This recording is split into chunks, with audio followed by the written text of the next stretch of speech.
Good evening, everyone. Thank you all for being with us. By way of introduction, I'm Jalen Hammerger. I'm the National Director of Career and Professional Development. And here with us, I have our partners Suited, joined by some of their members, board members, and CEO. We're going to talk a bit about their solution for bridging the gap, tell you guys a bit about our new partnership with them, and utilizing their resources to provide more opportunities for our students in the law firm space. So with that, I'll turn it over to Matt Spencer, who will be co-moderating with me, and we'll get started.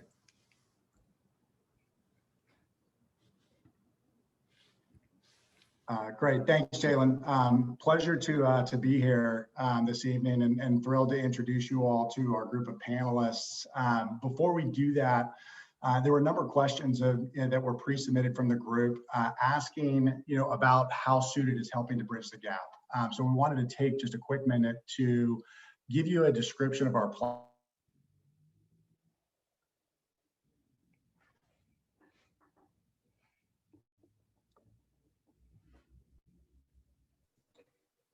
Uh-oh.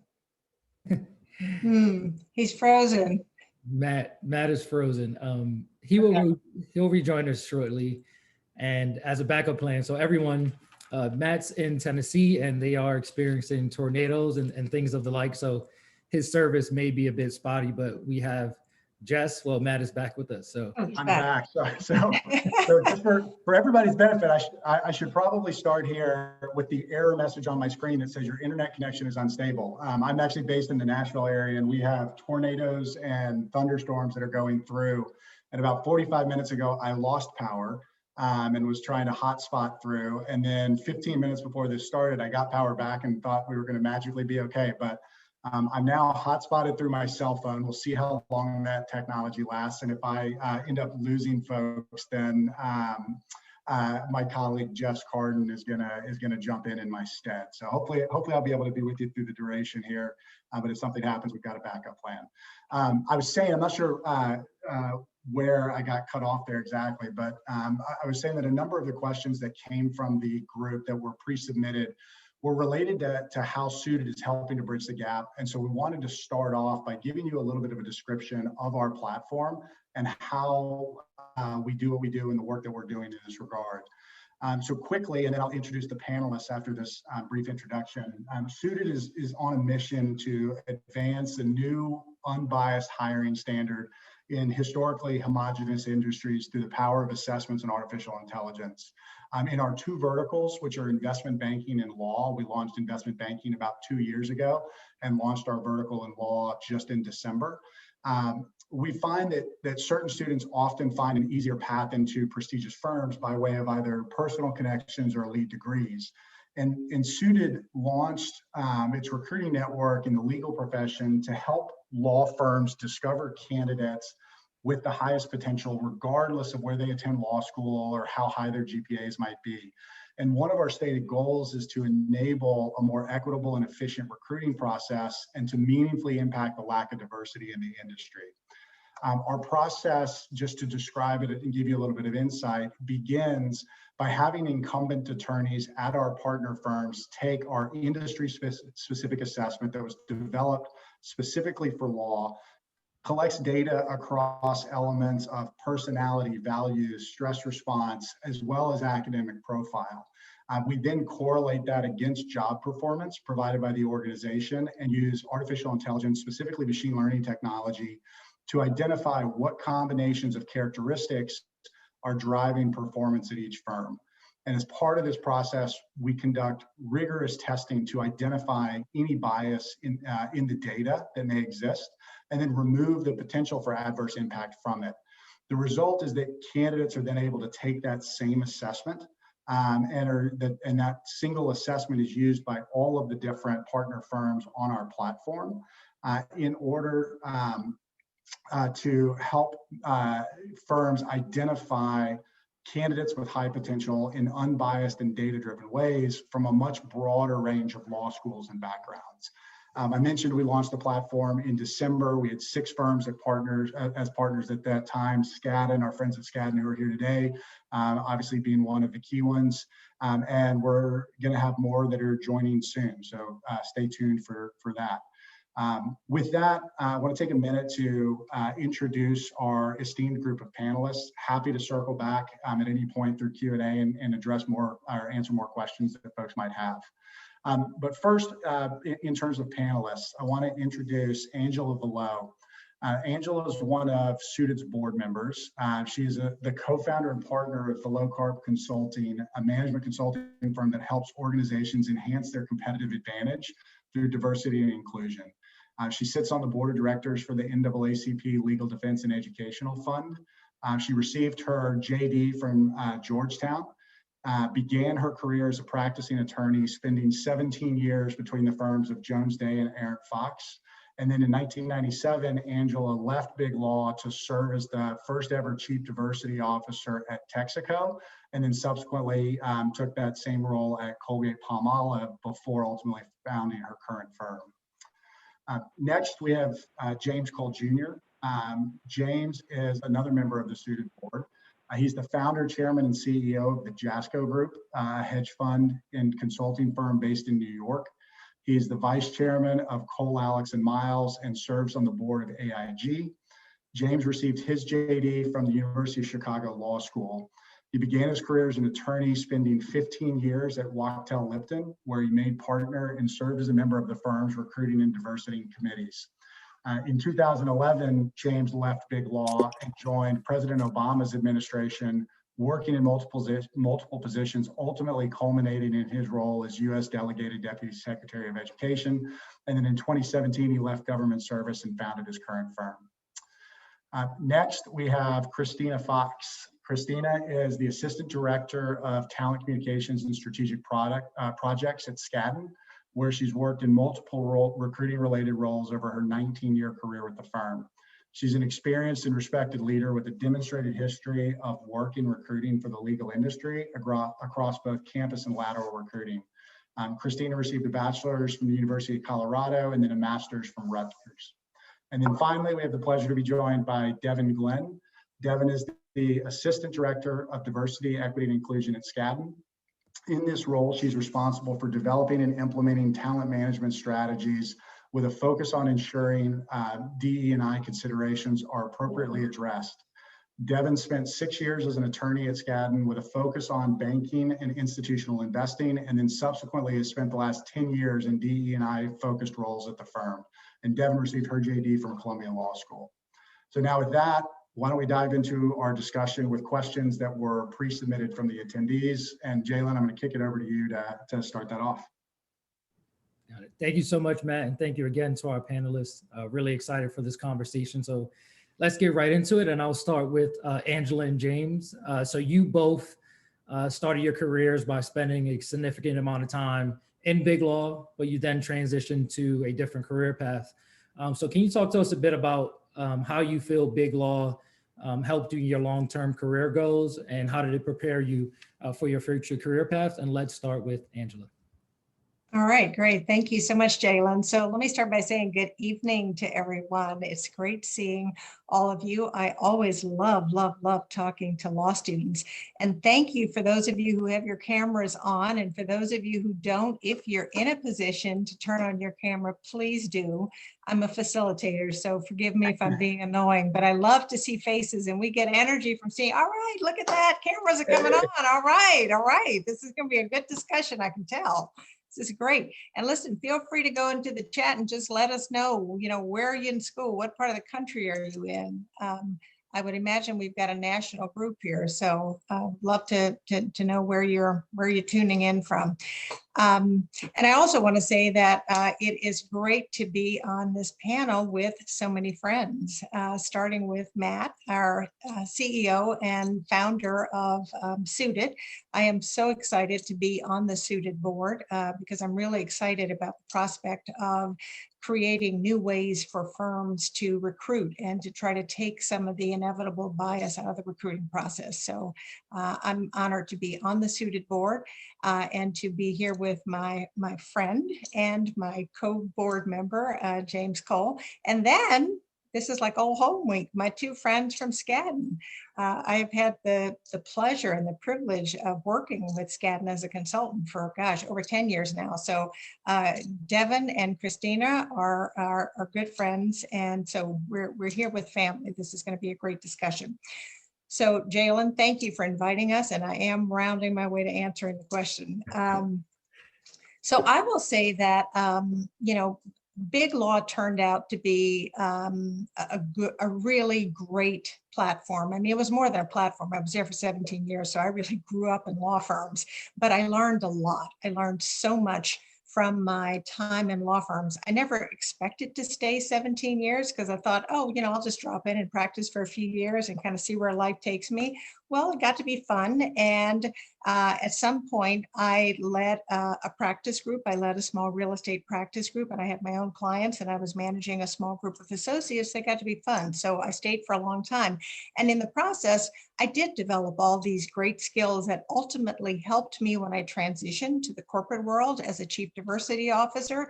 And it also helped me in the business that I'm in today, my own consulting firm. So let me just, you know, sort of tick off some of the things that I think I learned from being in Big Law. One, I learned how to practice law. I learned legal skills. You know, you have to learn that, and you have to learn pretty quickly to develop, you know, excellent legal skills.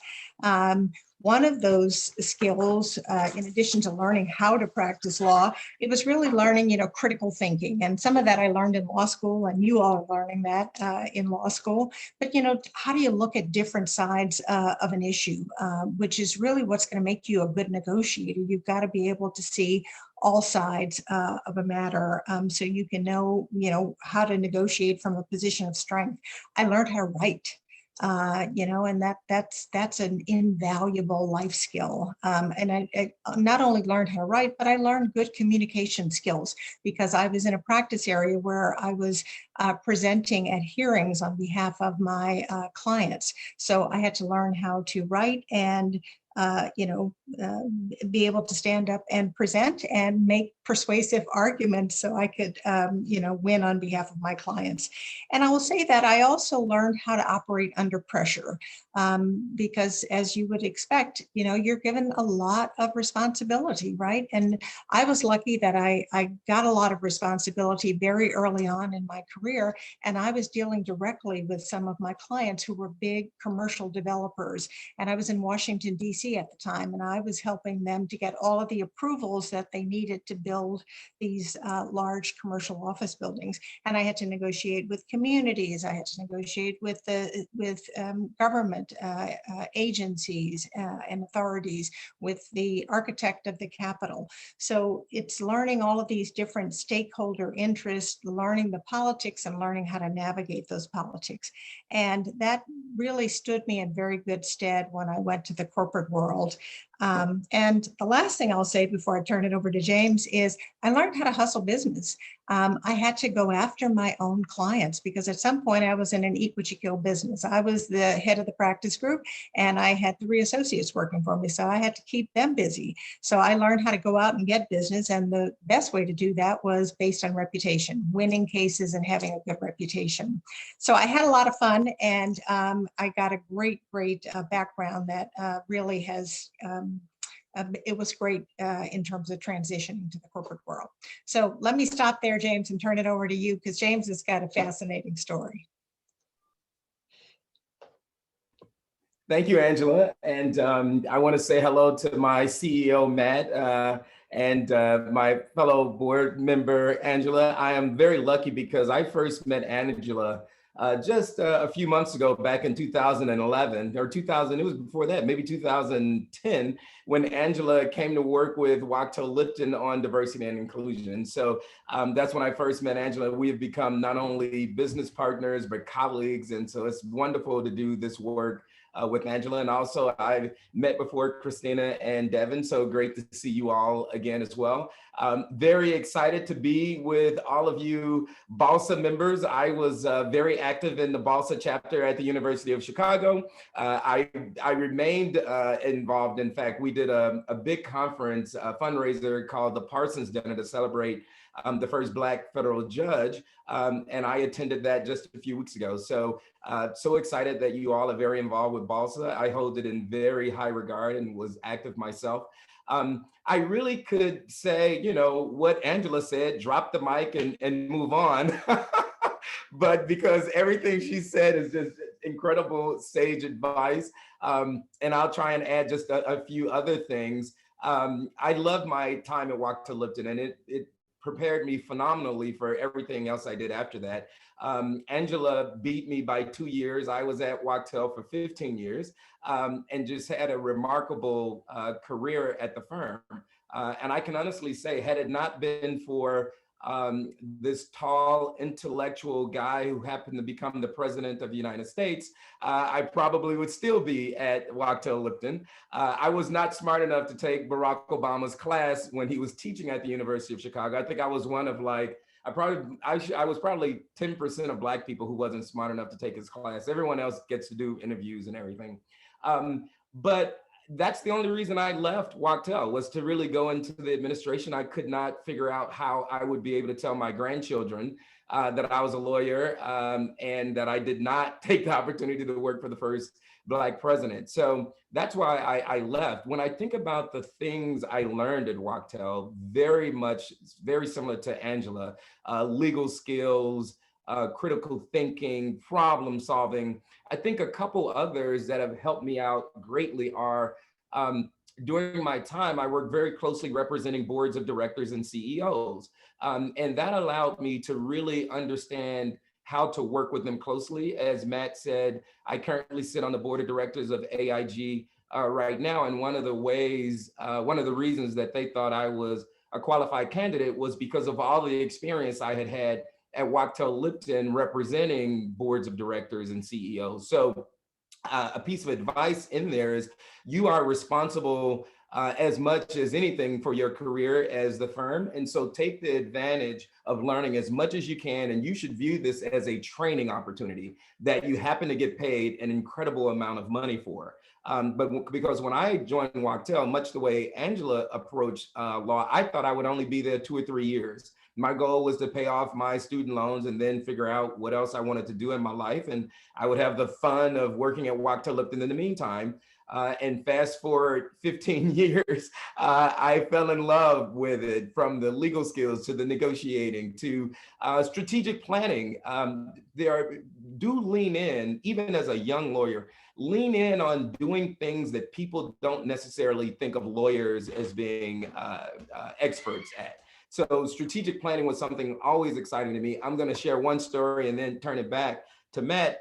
I was doing work for Walmart stores in Japan, and we had a wonderful time. And we bought the second largest supermarket in Japan. And at the end of the deal, the chairman, Rob Walton at the time, asked if I would stay on in Japan and help them integrate the company. And I said, I'm flattered, but with all due respect, sir, I'm a lawyer and I don't do consulting or integration. And I called Marty Lipton and I said, Marty, you won't believe this, but Walmart wants me to stay. And I kind of chuckled and said, help with the integration. He goes, well, why wouldn't you just stay? So take every opportunity you're going to be smart lawyers. You're already smart lawyers. Take every opportunity to lean in and exercise skills above and beyond the law. And I think that skill, stepping outside of the law and being a consigliere, being a strategic advisor, if you will, really served me well as I went into government and then my own firm. So I want to just say one thing, because James is way too modest to tell you all this. As you can hear, he has a fabulous story and is a fabulous lawyer. He was the first Black partner at Wachtell. So James is a hero to me and to so many others in the legal profession, because that was no small feat. And you're looking at the man who did it. So, all right, I'm gonna stop. Thank you, Angela. Thank you, James. Devin and Christina, can you tell us a bit about, you obviously both work for a big law firm. Can you talk to us about why big law is such a great foundation for starting a career? Angela and James both kind of touched on it, but we'd love to hear about it from your perspective. And then how does the firm support your career progression inside the firm? And then also if you wanted to perhaps take an opportunity outside of the firm. And we will start with Christina. Thanks, Jalen. And I'm actually going to kick this one to Devin because we coordinated and she said she would tee this one up. So I'll pause on my remarks and kick it over to Devin. Sure. So first I want to just say hello to everyone out there and thank you so much for having me and Christina on this panel. It is a pleasure to talk to anyone these days who I'm not related to, and especially to have the opportunity to talk to law students and soon to be law students. I got into DEI at the firm in part because of the platform that Skadden gave me as a practicing attorney to talk to students and to help build the pipeline of diversity into the profession. And so anytime I get this opportunity to continue to be close to you all and to try to add value to your career cycle, I'm thrilled to do it. To the question of why big law is a great place to start your career, I'll start with a story in the first instance and say I had no idea what I wanted to be when I grew up. I went to law school to be Sam Seaborn from the West Wing. I thought I would be a speechwriter, and the political kind of I'm old, and the political landscape when I came out was really not such that was feasible to my mind, not to mention the loans that I had. But the thing that I found, not knowing exactly whether I wanted to be a litigator or a corporate lawyer or anything, is that just the spectrum of opportunities that you have to learn the law at a law firm is unmatched.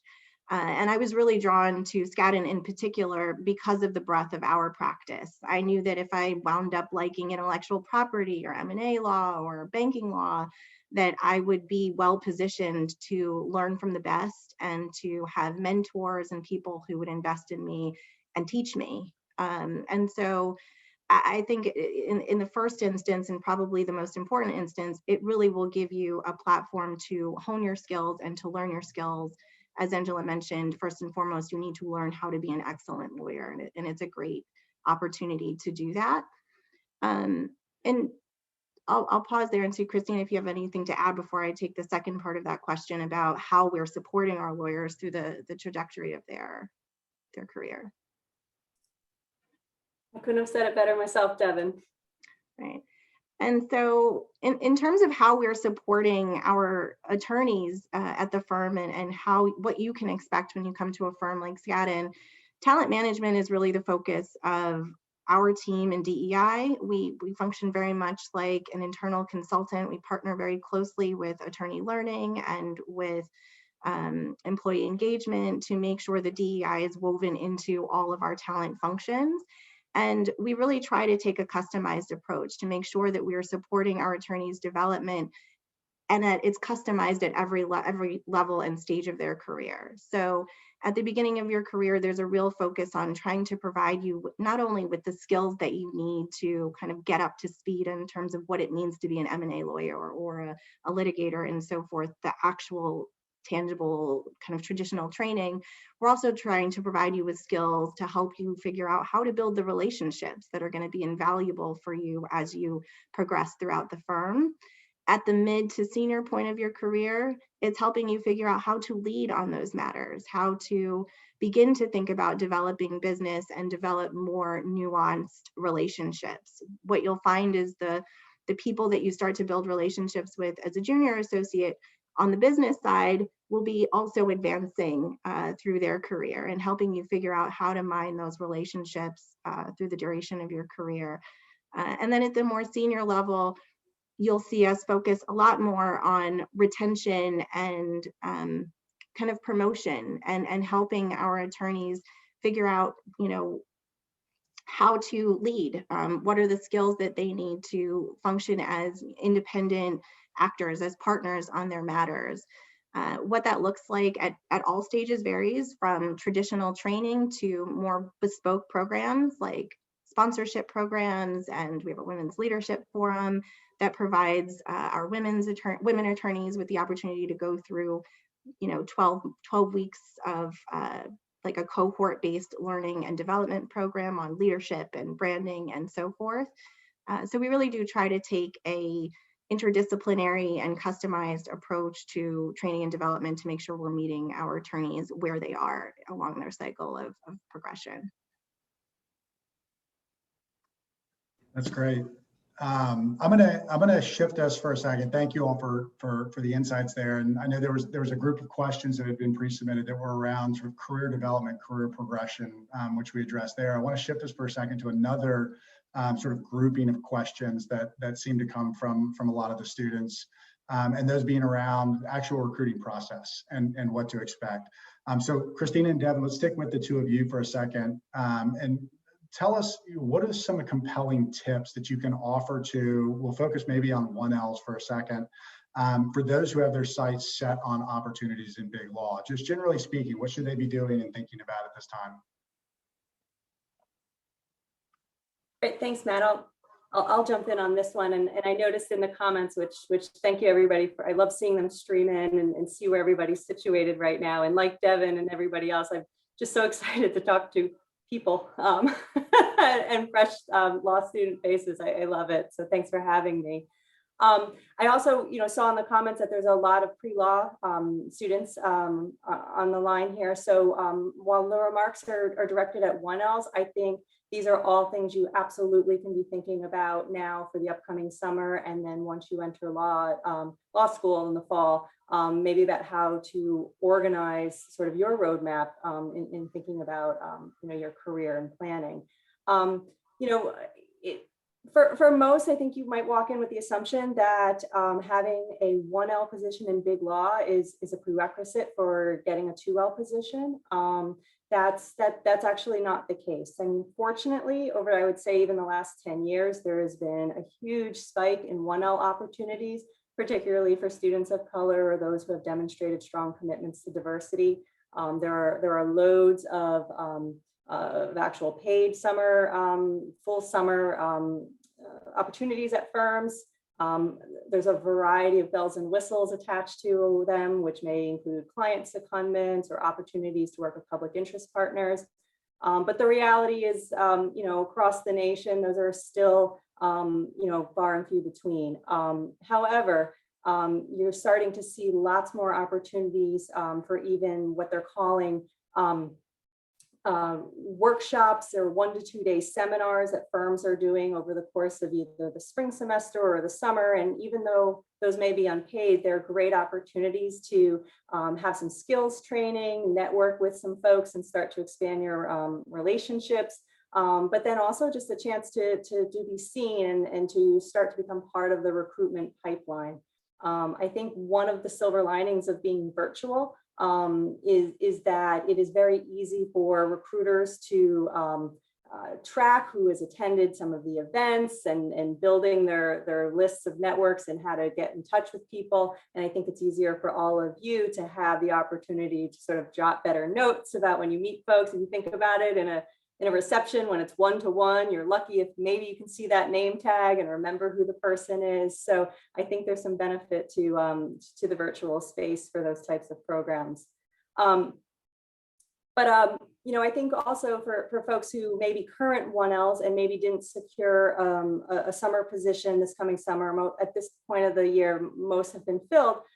Even if your application wasn't successful, I would say 100%, if you are still interested in that firm, you should circle back this summer at the start of the 2L recruiting season.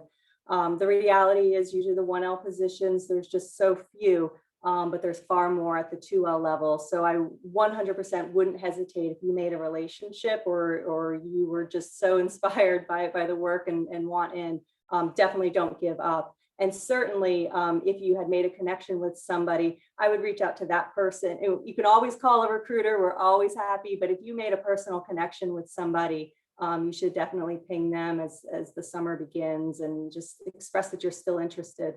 Chances are they will love to hear from you. Christina, go ahead. Sorry, go ahead. No, go ahead. I was going to say, even where you do land for your 1L summer, you shouldn't feel locked into that firm being, the end all for you. If it's the perfect match for you, that's awesome. You can return. Some people feel they're set, but you definitely have that opportunity to continue to network and meet with firms, whether you're at a firm 1L summer or not.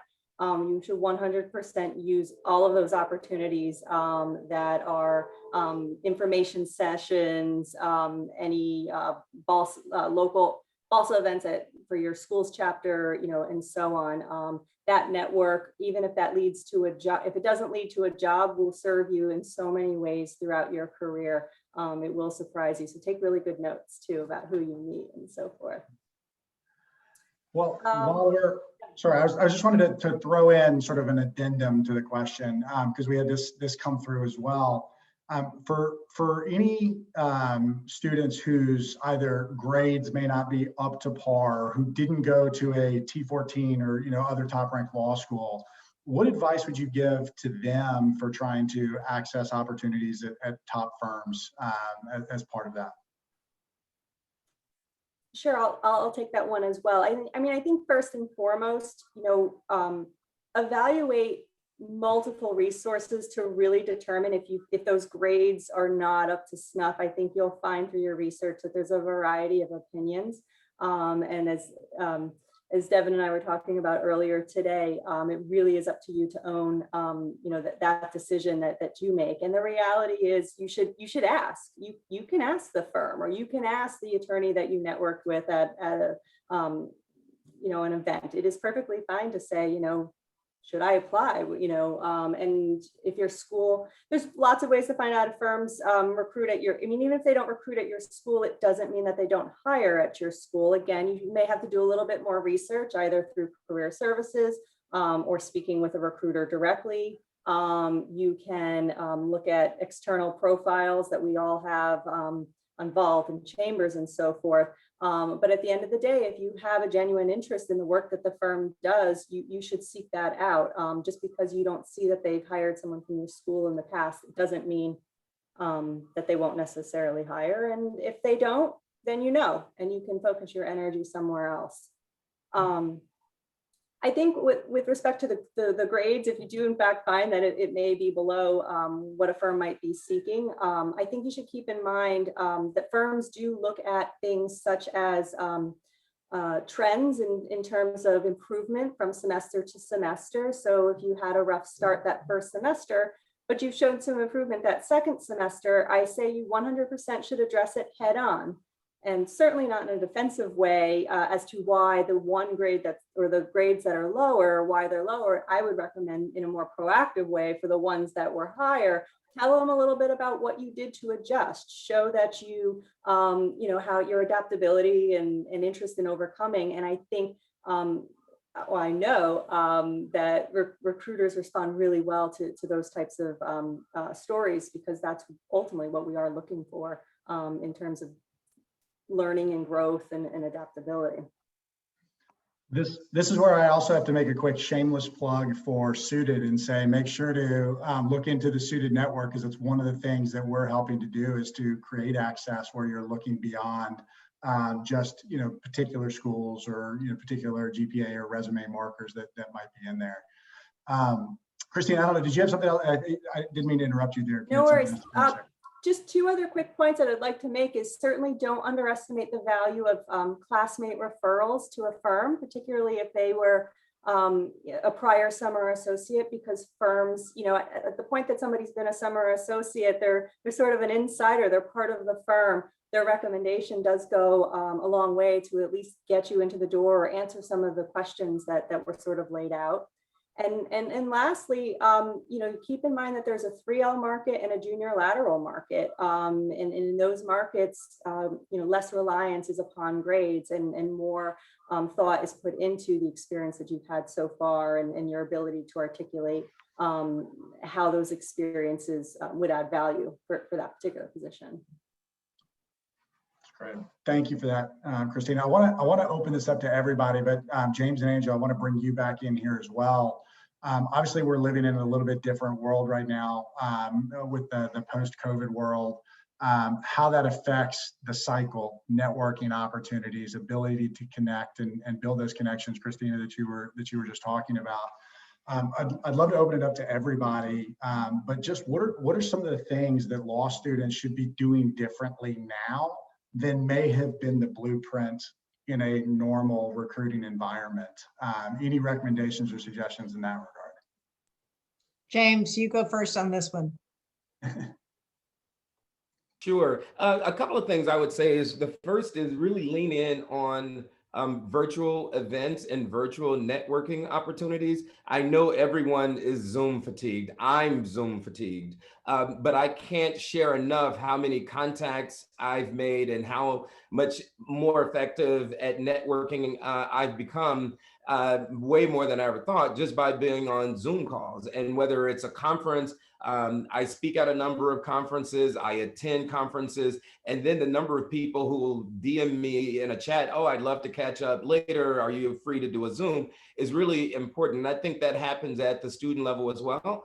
There are different kinds of conferences and things like that, but to the extent that there are any virtual job fairs, job conferences, try to be digitally present. There is a lot going on, and just because we don't really get to interact in person, the world is really moving forward. Law firms are still representing clients.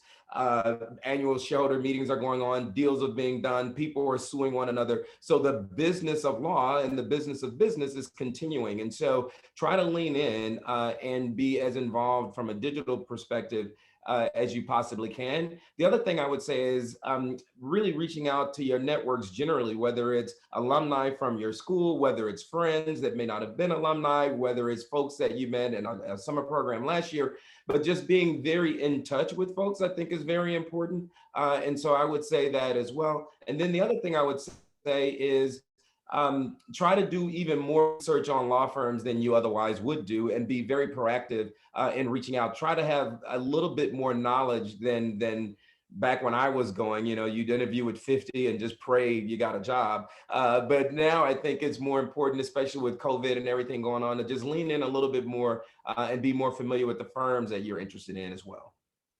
Yeah. I'm going to bring in Angela before you guys want to bring in and ask the audience comment here that was submitted through the chat from Azalea saying LinkedIn has become my very best friend. And I think that's absolutely true in this industry. And James, just to build on what you said, whether it's connections that you have as current law students, whether it's folks from your undergrad, I mean, there's so many opportunities to connect and build and expand your network using tools like that.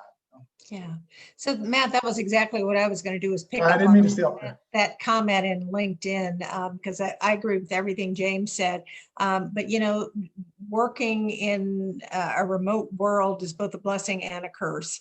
It's hard because, we all would like to be out again, seeing people face to face, but you can reach so many more people and you can be so much more efficient, on these different platforms. And, I'm a dinosaur. I heard Devin say earlier she's old. I consider Devin to be really young. I'm the one that's really old. But we didn't have any of this when we were coming up. There was no such thing as Zoom or LinkedIn.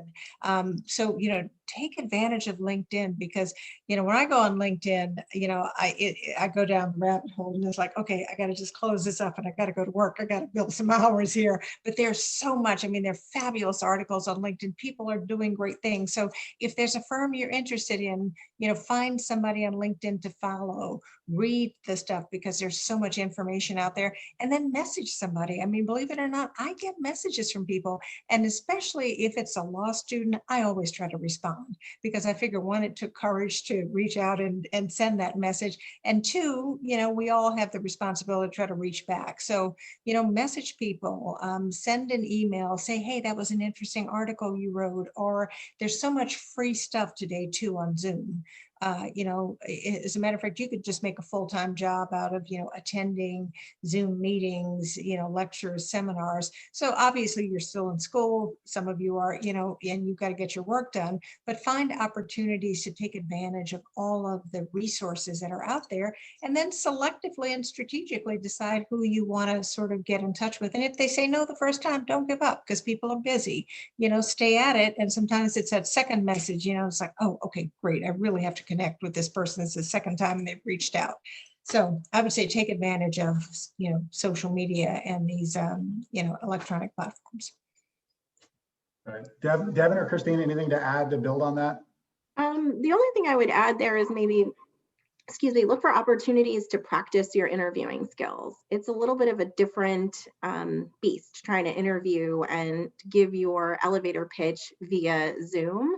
And kind of echoing what Angela and James said, there are a lot of opportunities that firms and law schools are offering to do practice interviews. And sometimes we poo-poo those and say, you know, I know how to talk about myself, I know how to do this, but I encourage you to take advantage of those opportunities to practice on this platform, so that you feel comfortable when the opportunities do present themselves.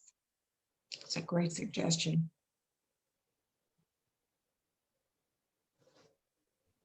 Got it. Let's move on to some questions about diversity, equity, and inclusion. Obviously, as a National Black Law Student Association, that's something that is particularly of importance to us, you know, increasing the 5%, making sure that our students have the requisite professional competency and then, you know, equal opportunities in big law, in the government. But here our conversation is strictly on big law. So we'll go with Devin and Angela. Can you tell us a bit about, you know, why is Black representation important in big law? And then the second part of is how can students highlight the importance of their own diverse perspective and experiences or backgrounds when interviewing with a firm or talking to someone at a firm? And we'll start with Devin. Oh man, I was hoping you would let Angela start on this one, as I'm sure she would have. You got this, Devin. You got this.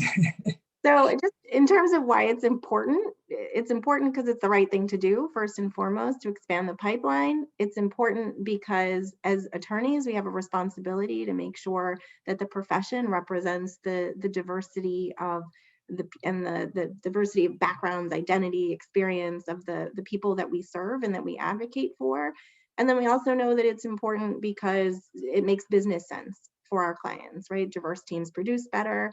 From a law firm perspective, we know that in-house counsel spends more money with law firms that have diverse representation. So I think kind of all the way around, again, starting with it's the right thing to do, it's important. In terms of how we're doing that, you know, at the firm, it's really trying to, like I said at the beginning, make sure that diversity and principles of equity and inclusion are incorporated in all of our functions, right? We have a DEI team because we know that we can't take a one size, you know, all approach. And because of the size and the spectrum of our organization, having a team of individuals who are laser focused on this on a day-to-day basis is important. But we really do try to take a customized look at how we go to market on campus. We're proud of our outcomes as a firm, you know, recognizing that there's always ways and areas in which we can improve. I think for us, something I'm looking at Christina, I think a third of our incoming classes, for the most part, are people of color, and just about 50% are women. But when we think about our strategies for recruiting and going on campus, we are always looking at the data. We are always looking for ways to partner with organizations like Suited, like SEO and the Posse Foundation and others to think about, are there, you know, other pools of candidates who are not coming to us through the typical channels. We're also making sure that the folks who are going on campus and who are talking to our would-be lawyers are trained, that they have training and an understanding of the ways in which bias and unconscious bias can impact the evaluation process. So we definitely have a baseline expectation there in terms of how we approach recruiting and how our recruiters are talking to students and what their expectations are in terms of answers and deliverables for students. I'll pause there, Angela, and see if there's anything else you want to add kind of from a macro level. Thanks, Devin. Devin covered a lot of what I was going to talk about in terms of the business case, but I guess I want to talk a little bit about this moment we're in. You know, unfortunately, our profession, the legal profession, is one of the least diverse professions around. And, you know, notwithstanding all of the efforts that have been made over the years, we're still nowhere near what we have, where we should be. And, you know, Devin said it's the right thing to do. And I think this moment of racial reckoning has really put a spotlight on, you know, not only the legal industry, because I mean, we're behind in a lot of ways, but really across all industries at, how deep and how systemic this need for racial equity is. Let me just share some sobering numbers. You all may already be familiar with these statistics, but when it comes to, Black attorneys and law firms, let me start with associates. Associates, this is nationally, Devon's firm's probably got better numbers in this. And Skadden, by the way, is a great firm, and they've been committed to these notions of diversity, equity, and inclusion for a long time. That said, there's still lots more work to be done, but Black associates are less than 5% of associates. Black female associates are less than 3%. Let's go up to the partner level. Black partners are less than 2%. Black female partners, less than 1%. And that's just unacceptable. We have got to do better. We Black people are 10% of law school populations and have been for a while. And yet we are less than 5% of associates, less than 2% of partners. So I think in this moment of racial reckoning, I am seeing firms sort of double down and really try to approach this issue of diversity, equity, and inclusion, with a greater sense of, intensity, because at this rate, we are just not going to get to where we need to be anytime soon unless we really, intensify the focus. So that's one thing. The other thing is, I applaud clients who are turning up the heat. And I think that has been an attention getter for law firms for a very long time. But I think even more so today. Coca-Cola came out in January with, a new statement saying they're really, really frustrated with the slow pace of diversity in law firms. So Coca-Cola put out a new thing saying that they want 30% of their new matters to be staffed with diverse attorneys, and they want at least half of that billable time to go to Black attorneys. And the general counsel of Coca-Cola is Black. And he said he hopes in the next 2 or 3 years to say that 50% will have to go to diverse attorneys. So I think we can expect to see more of that. And there've been a number of corporations who have already had some pretty aggressive diversity requirements, HP, Microsoft, Facebook, and some of them are tying a penalty to firms that don't meet their diversity requirements. So I think all those external pressures really help. But, I agree with everything else Devon said about, the business case is pretty clear, and all the research has been clear for a number of years in terms of the benefits of diverse teams and, levels of engagement and productivity and, coming up with innovative, problem solving and cutting edge legal solutions. So that's what I would say, more work to be done, but I'm hoping that in this moment, there's, this increased focus and attention remains. Right. And I would underscore everything that Angela said, and also just say, I think for some firms like ours, where we have been at this kind of building a pipeline for some time, this moment has, I think, energized us and some folks at focusing on the retention and the progression of Black attorneys within the firm, right? And so I think a lot of the conversations that we had immediately following the murder of George Floyd was, what can we do about recruiting? Where can we go? Like, how do we build our numbers? Important questions, but I think looking at our firm in particular, what we wanted to focus people on is we don't necessarily have a recruiting problem, right? Like, we're doing okay in the market for talent, always room for improvement.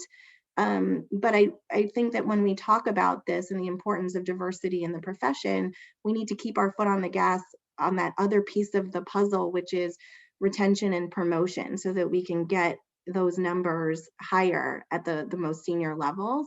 So that's where I think we in particular are focused in the short term. Christina, can you talk to us a bit about the way in which Skadden differentiates equality and equity And, what is your team doing to ensure those differences are highlighted during your recruiting process? Yeah, sure. And I think in Devon's earlier response, she started to touch on some of those themes.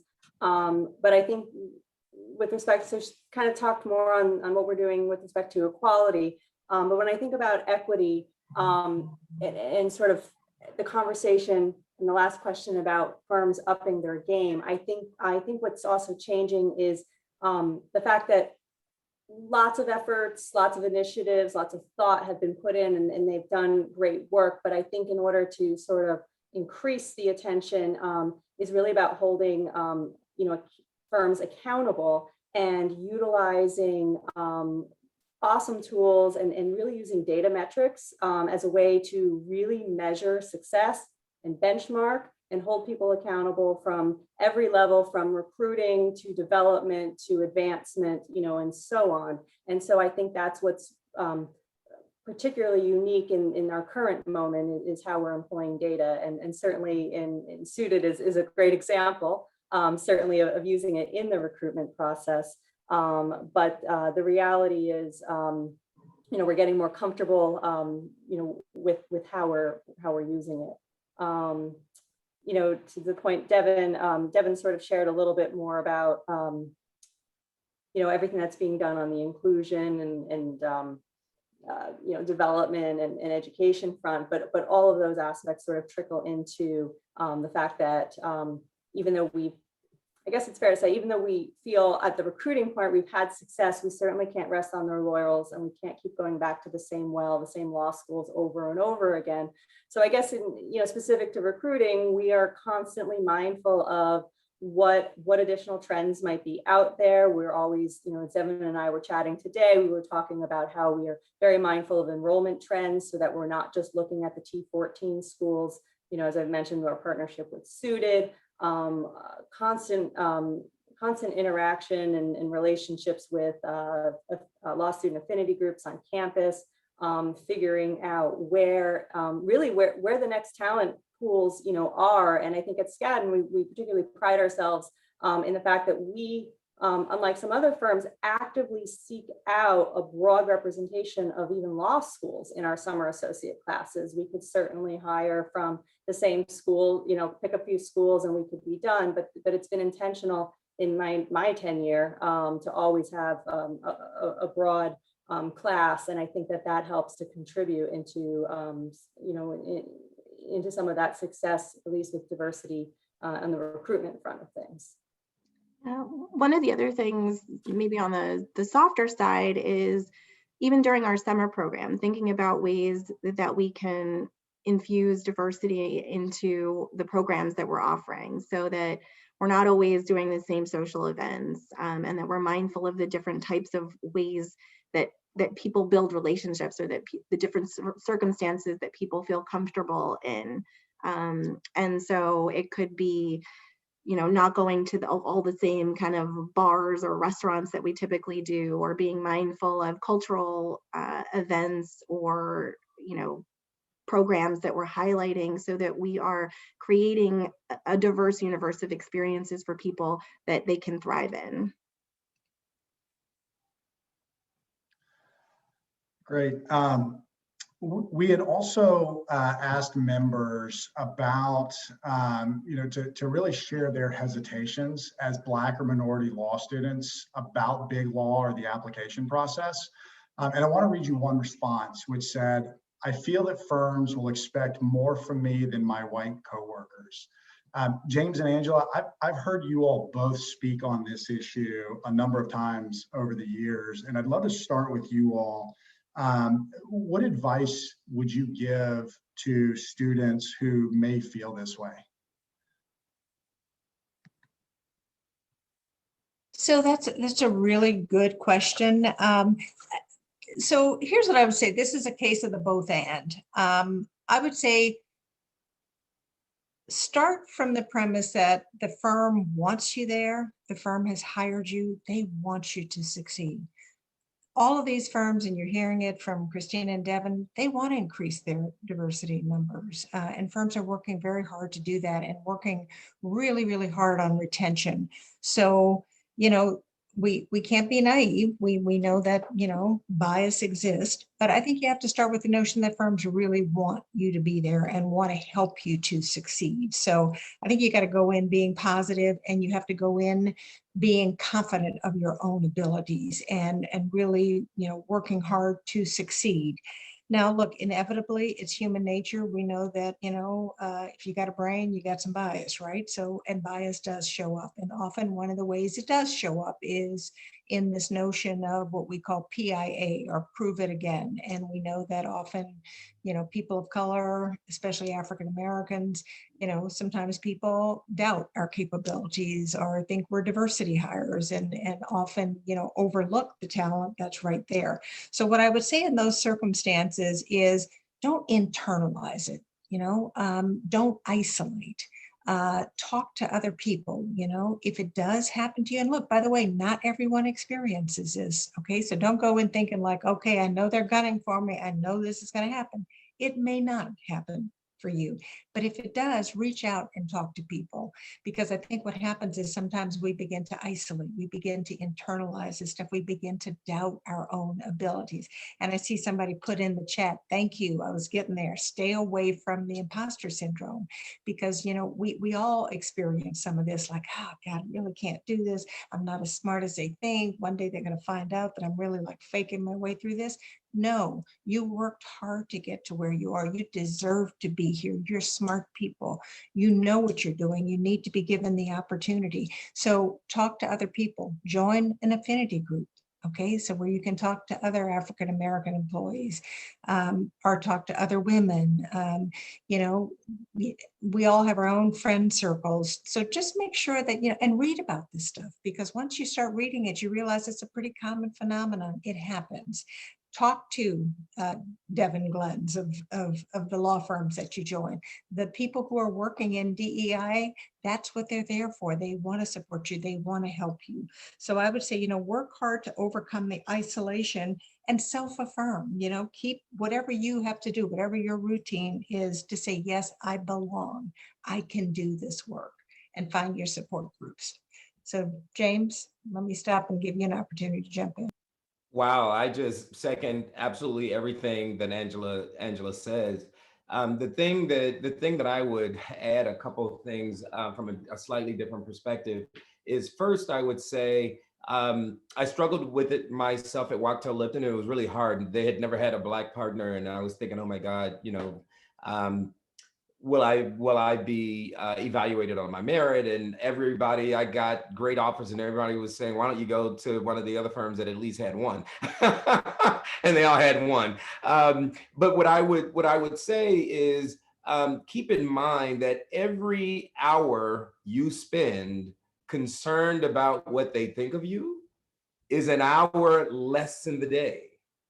And I've not met anyone who says, I've just got extra hours to give away. Like, the time required to do a great job is a lot. And you really can't afford to waste time on something that A, may or may not be real, B, that you may or may not be able to change.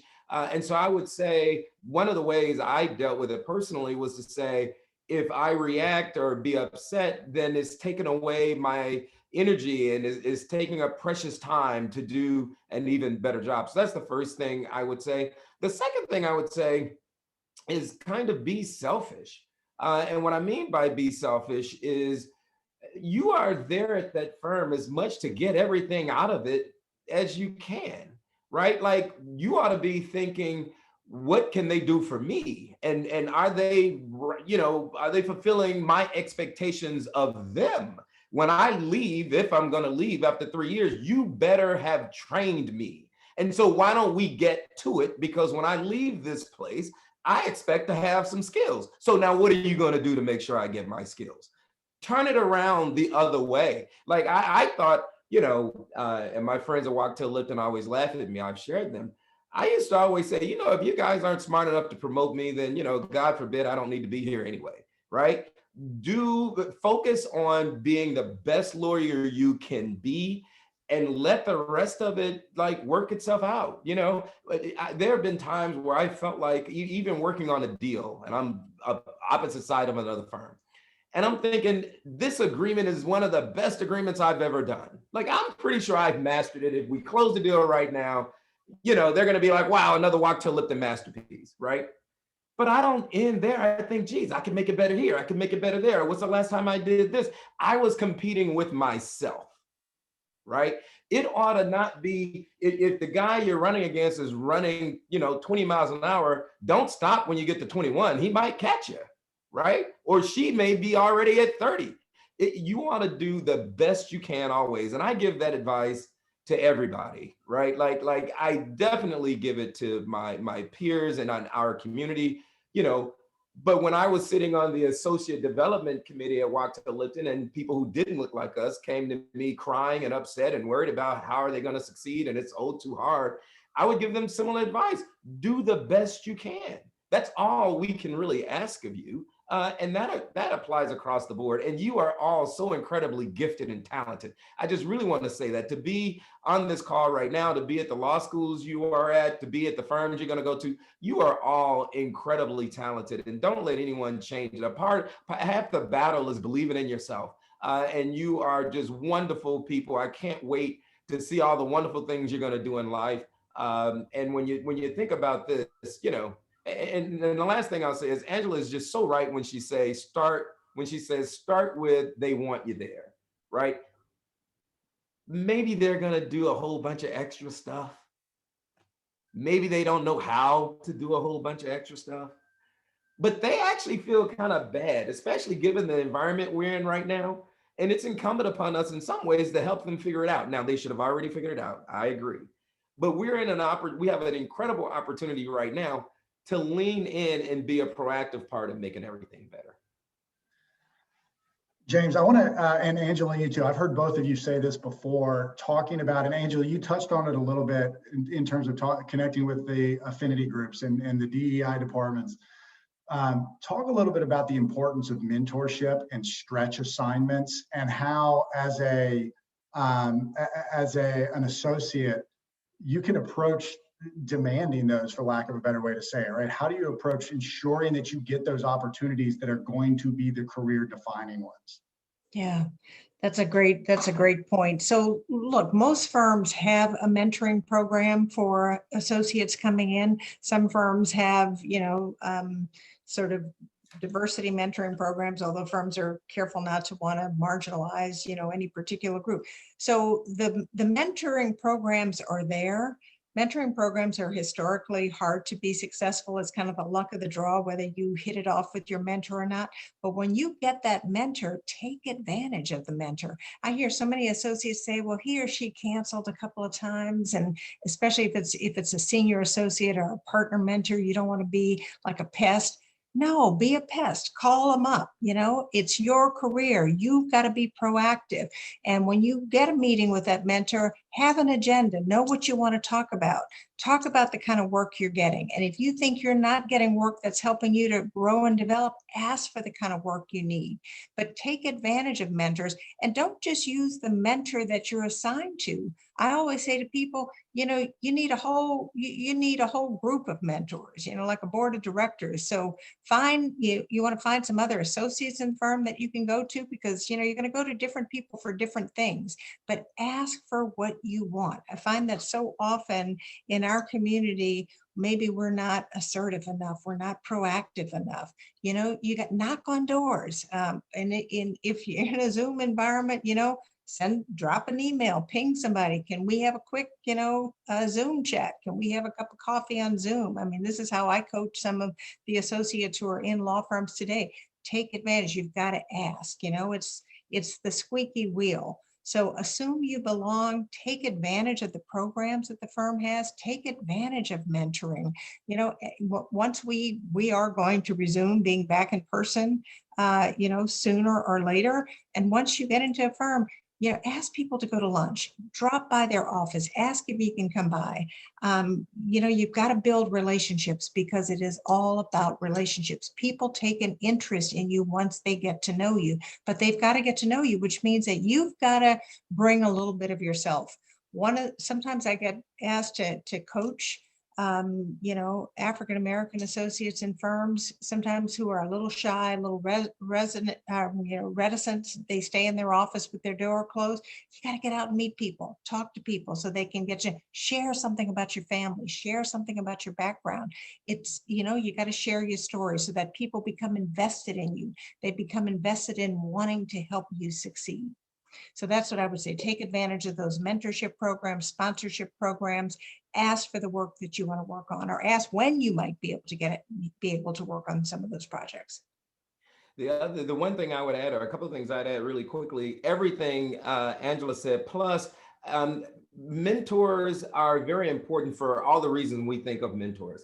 They're also phenomenally important because they will be your advocates. Like, part of the job is mentoring you, bringing you along, making sure you're okay. The other part is for them to advocate on your behalf within the firm, to make sure you get great work from other partners, to make sure you get promoted. So that's important, that they be your champion. Another way is you should definitely take advantage of the mentor that's assigned to you. Almost all firms do that. But you should be on the lookout for people who you want to be your mentor, or people who may seek you out. There may be people who just gravitate toward you for reasons you may never know, or reasons they don't know. They just gravitate toward you. Take advantage of those. Some of those are the best relationships you can get. And the absolute best mentor is someone you meet on a deal. You're working with him or her, the mentor, and he or she gives you great work, and you end up having a great time, and you do great work for them. They're going to want to work with you again. If they feel like you're value added, whether you are their mentee or not, they're going to want to work with you again. And over time, it'll start to feel like you got a great working relationship. When in fact, what's really happening is you're developing a more informal mentorship. Be value added. Have partners want to work with you. How do you do that? Work hard, do good work. There are times at 9 or 10 o'clock on a Friday night when I'm ready to go on a date, and Dan Neff, who is my mentor, and I love him to death, he's a co-managing partner at the firm now, would call me at 9 or 10 o'clock and say, can you come to my office? And I knew that meant we were going to be there till midnight or 1 o'clock. And as much as I wanted to say no, I would go. And it got to the point where he was calling me all the time because I was value added. So be value added. People will want to work with you. They won't be able to avoid you. And those are some of the best mentors you can have. And this is all great. And if I can just add, you can do all of this even as a summer intern or a summer associate, paid, unpaid. And if you're wondering, well, I don't really know how to lawyer yet, that is okay. The way we often describe it is show intellectual curiosity in what's going on and enthusiasm for it. People, it's a little harder to do virtually, but you can figure out how to do it. And people really respond well to that. They see that interest and they want to invest early. So you absolutely can do all of this very early in your career, even this coming summer. And I want to just add one other thing that I forgot to mention, and that is to ask for feedback. Because in law firms, people are so reluctant to give feedback. And I'm going to just tell you straight up, there is a reluctance to give critical feedback to anybody. For some reason, lawyers don't like to do it. Even the toughest litigators in the world don't like to give bad news to people of any color. But when it comes to giving critical feedback to us, there's a great reluctance. Why? They don't want to hurt your feelings. They don't want to be accused of bias or discrimination. So you've got to make it safe for them to give you feedback, because people have got to tell you what you're doing well and what you need to do to improve. Because I will tell you, this has happened so many times where I get called in to coach, a mid-level Black associate, and they start giving me a whole litany of all the things that are wrong. And I'm like, did anybody give this person feedback? Well, kind of. Well, yeah, yes, we did. When I sit with the associate and say, why do you think you have a coach? I don't know. They told me I was doing a pretty good job. They mentioned a couple things that I could do, but they didn't, but nobody said, and people are telling me this person's on their way out the door. So often you're not getting the constructive feedback. And by the way, I'm not saying this about Devin's firm. I'm just saying law firms in general are reluctant to give feedback. So you have got to make it safe for people. Ask people. And here's an easy way to do it. After you finish a project, just say, tell me something I did well and tell me something I could have done to improve that project. That way you let people, you give people the opportunity to say something positive, but you have to, and then once you get that constructive feedback, thank them. thank them for that, because it really is a gift. Because for somebody to take the time and have the courage to give you the feedback, that means they're invested in your success. So you have got to get in the habit right away of asking people for feedback. How am I doing? What can I do to improve? That's great. I want to follow up on it just for a second. And Christina, you went there part of the way to where I wanted to ask this next question, which was, how can law students, we've talked about, okay, once you're in the firm or as an associate or as a summer, excuse me, while you're at the firm, things that you can do. How can law students, current students who are on this call, who may not be working in firms yet or in big law, think about both their career and also the opportunities to bridge the gap, to help affect this issue? I'll just open it up for general discussion to everybody, but for the folks who are on this call, what advice would you have to them here?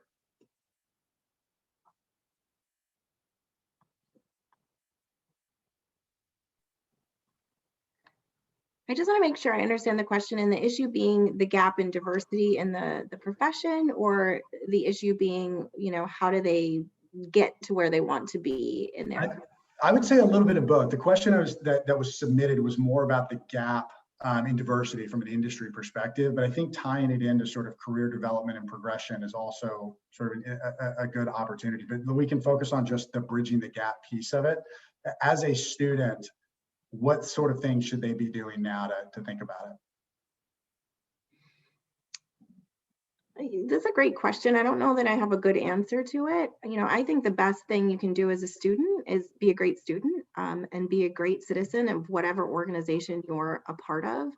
I'm sitting in the position I am now because as a junior associate at Skadden, when our affinity networks were just Black lawyers having lunch in a conference room, I was out as a resource for our Black lawyers. I was on all of the, committees and the summer committee and hiring and interviewing and sitting on the panels, because I felt very strongly that if I wanted the organization to reflect my values and, look the way I felt it should look, I needed to be out there as an agent and a resource for people coming up behind me.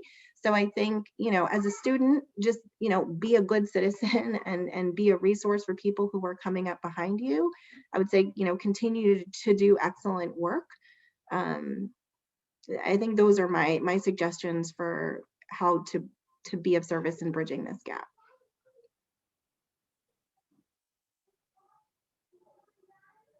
Yeah, and I think I would say, give law firms a shot. I know that some people are put off by big law. It is hard. It is hard work. I'm not going to kid you. And I think you heard that from James and from Devin. Yeah, I spent a lot of nights at the firm, but run home in the morning, take a shower, roll right back in. But I learned how to work, and I learned how to work hard. But there's a lot that big law has to offer. So we need more of us to want to be in law firms and to want to choose law firms as careers. Yes, you can go corporate, you can go government. I mean, there are any number of places you can go, but I think we need to help law firms to become more diverse. Law firms have got to work harder to become more diverse, but we have to be interested in going into law firms and working to stay in law firms. We need more James Coles. We need more of us to make partner, and so we can get those numbers up. So don't be afraid of law firms. I know a lot of people are. I think head in, because and try it. Give it a try. Thank you, Angela. I think you set us up well for our last question, so we can get after this question, we'll get about 10 minutes of live Q&A. And this is for all panelists. How can students, whether they're at a firm this summer, or whether they'll be at one the following summer or the one after that, how can they get a sense of as to whether a firm is serious in terms of their commitment to diversity and inclusion? A lot of feedback we often get is that, particularly in the virtual world, everyone has general boilerplate language on their website, right? It says we're committed to diversity, but what are some things that students should actually look into to get a sense of as to how they may be able to measure that commitment beyond what's, you know, a public statement or something that's on the website. And we can start with, I'll start with Devin because she was shaking her head, so I feel like she was prepared. And this is recorded, so I have to watch what I say. I think one of the things to do, aside from looking at the materials and looking at the language, is make sure you're talking to different people about what the firm is doing with respect to DEI, right? I think some of it, you want to make sure you're not just talking to the choir. So make sure you're talking to some straight white men about diversity and inclusion at the firm and what they're doing to support it, or what programs they've gone to or felt were impactful. I would talk to folks who are a little bit ahead of you, like not just the partners, but the mid and senior level people, so you can get a sense of what's the firm doing to support talent once they're coming in. Because as I said, depending on the firm that you're at, they might be further along in their recruiting journey, right? But you want to get a sense of what can you expect, what's going to be, what resources are in place to support you through the continued cycle of your career, you know, whether it's sponsorship programs or training or coaching and so forth. I would encourage you, I think, to Angela's point about jumping into big law, if you just stop at looking at, well, how many Black partners do they have? How many women partners do they have? There are very few firms that are going to be compelling on that basis, right? And that's not even kind of parsing out, is it a firm that has 2 tiers, right? So how many equity partners do they have, and so forth. So as important as it is, right, we want to have the representation better. We want to get better representation, but we're not there yet. We do need you to kind of jump in and be part of the solution. So I would just encourage you to go beyond just the numbers. The numbers are maybe important, but look at kind of some of the other things that are happening to boost those numbers down the line. Yeah. I would just add to everything Devin said. I think her suggestion of talking to associates who've been there for a couple of years, I think, you know, and you have to talk to a number of them, because some people aren't having a good experience and there are some who are having a positive experience. And, you know, summer programs are hard to judge, because it's a time when the firm is wining and dining you, and there are a lot of fun things. And sometimes, you know, I hear from people once they join firms, it's like, oh, the big letdown, you know, summer was so much fun and now it's like it's not the same place. So I mean, I think part of it is you know, what kind of work are you getting? You know, are people taking an interest in you? Are there some, you know, good relationships that you've built? But I think really talking to a number of people who've been with the firm, both mid-level, senior, you know, junior and senior people, to get a sense of what their experience is like, and, you know, what is day-to-day life really like here? That's what I would say. Yeah, I think these are all great. And I just would love to jump in to add, you know, one resource that I think would be helpful for all of the areas that we've covered this evening, would even be alumni of the law firm. You know, when I was so motivated, James, by everything you were saying, you know, to get in there. But the reality and that sort of, you know, directive to invest in me, I mean, quite frankly, it makes great business sense, because when you leave, chances are pretty likely that you will be in a position to either refer business back to the firm or hire the firm yourself, depending on where you go. So had to throw in that point just to sort of back up everything you were saying, why it even makes good business sense to invest in everybody. But back to this question, surprisingly, law firms, big law firms, are willing to have you chat with alum, or you can find them on LinkedIn and so forth. And I think it's very telling about what they have to say about their experience, because they may have left. I mean, we have so many that have left that are can speak so wonderfully and honestly about the experience, but they left for, you know, for a variety of reasons. It's not always, you know, a bad situation, and they've gone to pursue other goals. And so I think that that's a tremendous resource, not only to understand their commitment to diversity, but just to learn more about the firm and the experience of working there. Thank you. That leaves us about 5 minutes or so for a Q&A. So I've been running through the chat. We've got a lot of questions, but I try to consolidate as many of them as possible. So if we can do a round of rapid fire, if we will. So one question is, so we'll have 1 to 2 panelists answer. Feel free to jump in where you see fit. One question was about clerkship. Should students clerk before going to big law, and what are the pros and cons, if any? Clerking is a great opportunity if you can get one.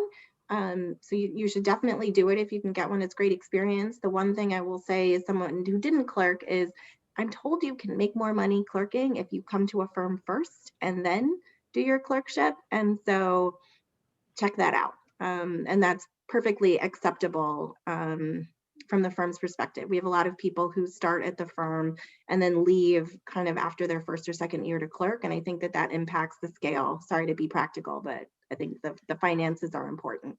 So it's something to consider.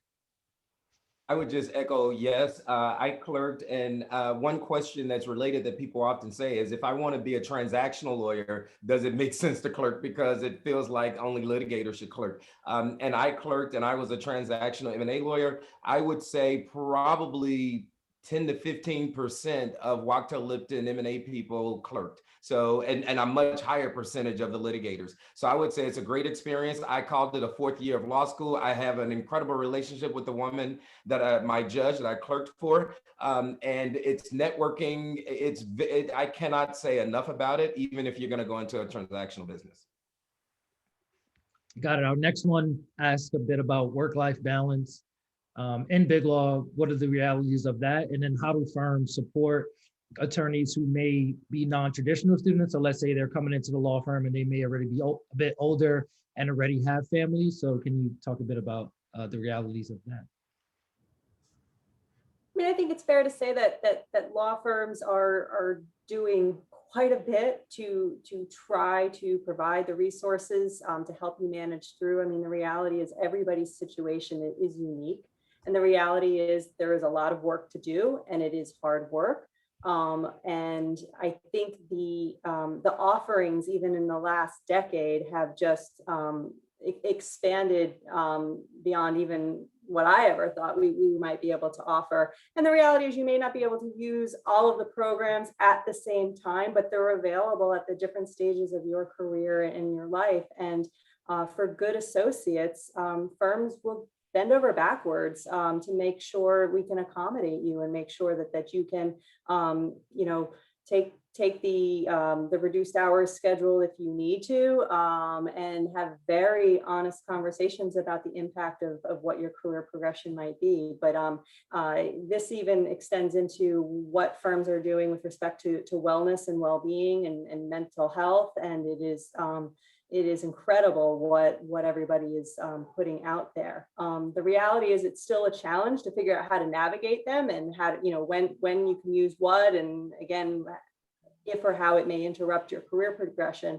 But I think those are things that firms welcome in the recruitment process to talk about.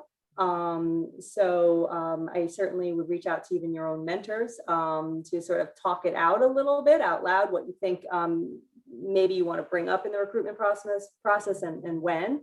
But we certainly don't shy away if you want to speak to somebody who is a working parent or caregiver or have some type of unique needs. So thoughts. One more I have is, would you recommend students, summer associates, trying different practice groups while they're at their law firm between litigation and transactional? Absolutely.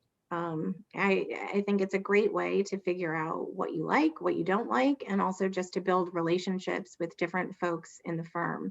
Even if you know you want to be an M&A lawyer, chances are you're going to be working with our IP team and our antitrust team and litigators if things go south. And so for a whole host of reasons, yes, I would encourage you to try different practice areas, but also talk to the recruiting teams to see, are there practice areas that have any limitations in terms of how many people they're going to bring in, or, how much work they have to go around, so that you're realistic about your potential to get into that particular practice long term.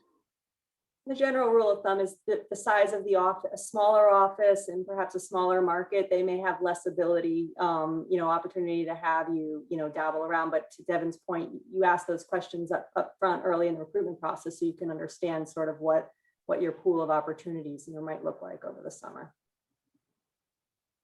Got it. As we close, I would like to ask each of our panelists to leave our students with just some words of advice, words of encouragement as they wrap up what is still an unprecedented time as we start to get into final season, and then they get into their summer opportunities. So if you all can just leave them with some words of advice, Matt included, and we can go Christina, Devin, Angela, James, and then we'll close with Matt. I know it's been said before, but I'm just going to echo it. Put yourself out there. Do not be afraid to ask, to show again that enthusiasm and curiosity. It will take you far. And good luck. Geez, I would say, be confident in your abilities. It's a challenging time, and I think there's a lot going on in the world and within firms, and it's a period of change. And I think if you rely and fall back on what Angela said, that the firms want you, that we want you to be successful, if you can remember that and be confident in your ability to do the work, to learn the work, and to be excellent, you will be in good stead for success. So what I would say, building on what both Devin and Christina said, is I'm going to say, don't throw away your shot. Okay, we got any Hamilton fans out there? I'm a big Hamilton fan, so don't throw away your shot. Take a shot, get in there. That was certainly my thing when I joined a law firm. I didn't care if people doubted me. I got my foot in the door, and I was going to prove them wrong. So don't throw away your shot. And I'm a little bit consistent with everyone. I would say try to see the glasses half full. There are so many ways to find out. I think I was just, I don't know, growing up in a community where you face a lot of hardships and you're always trying to wonder if you're good enough. It's easy to have self-doubt. But the more optimistic I became with respect to myself, the better things got. So believe in yourself, the glass is half full. And I'm actually going to steal my advice from one of the comments that one of the members and attendees posted. Conley, thank you for giving me something really insightful to say here. He made a comment earlier that said, school and grades do not necessarily equate to showing how hardworking or successful a person will be inside a firm. I could not agree more with that. Don't let that be the thing that stands in your way. If this is something you want, go after it. Suited was built literally on that premise that we wanted to help expand consideration of candidates to a much broader group, more schools, more backgrounds, underrepresented demographic groups, and driving diversity. And thinking about things like GPA and test scores and how much do they matter or not. And the good news for all of you is that the data is on the side of that argument. We can actually now with data show that those things are not the most predictive of what long-term performance is.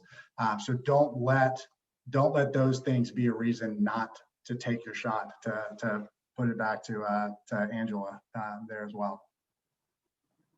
Well, I just want to thank everyone for joining us, particularly our panelists. I want to thank Jess, who didn't want to be on the spotlight, but she really helped put everything together. I want to thank Matt for reaching out to us to build this partnership and being intentional. I want to thank Christina and Devin being here on behalf of Skadden and really showing their commitment and being with us. Angela, James, your words this evening have been invaluable, and I know our students will carry it with us. So again, I want to thank you all for being with us. To our students, if you need anything, my email is in the chat. If there were any questions that went unanswered, I apologize, but feel free to send me an email. I'll get it over to our panelists so that way we can get them all answered. And I wish you all well as you finish up the semester. Stay well and stay healthy. Thank you very much. Thanks for being with us. Thank you, Jalen. And Yeah, thanks to everyone for being on. Best of luck. Thank you all. I enjoyed it. Thank you, everyone. Good luck. Thank you.